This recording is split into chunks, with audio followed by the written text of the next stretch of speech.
Hello বন্ধুরা, চলে আসলাম তোমাদের সাথে নতুন একটা ভিডিও শেয়ার করতে।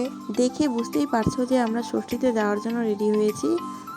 আমার বাবার বাড়িটা খুব কাছে, তাই জন্য আমি আমার বরকে বললাম যে চলো না একটু আমাকে বাজার থেকে ঘুরায় টুরায়, যাতে একটু দূরের থেকে আসছি এরকম একটা ফিলিংস হয়। তাই জন্য ও আমাকে একটু বাজার থেকে ঘুরিয়ে তারপরে কিছু কেনাকাটা বাকি ছিল সেটা করে আমরা বাড়িতে চলে আসলাম। সকাল থেকে আমার মা আর আমার বোন মিলে এই সমস্ত রান্নাগুলি করেছে। আমি এসে দেখি সব কিছু কমপ্লিট, সব কিছু সাজিয়ে গুছিয়ে এবার বসে পড়লাম খেতে। যেহেতু আমাদের বাড়িতে ষষ্ঠীর কোনো নিয়ম নেই, তাই পাশের বাড়ি এক কাকিমা আছে, ওনাদের বাড়িতে প্রত্যেকবার ষষ্ঠী পুজো করে। এবারও উনি আমাদের আশীর্বাদ করেছেন। আচ্ছা, তোমরা এবার কারা কারা প্রথম ষষ্ঠীতে যাচ্ছ?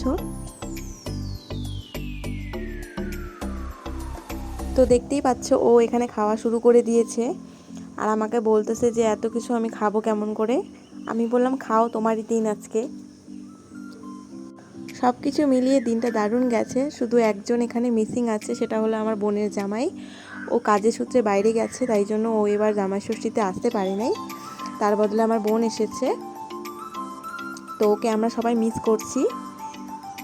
তোমাদের জামাই ষষ্ঠীর দিনটা কেমন গেছে অবশ্যই জানাবে।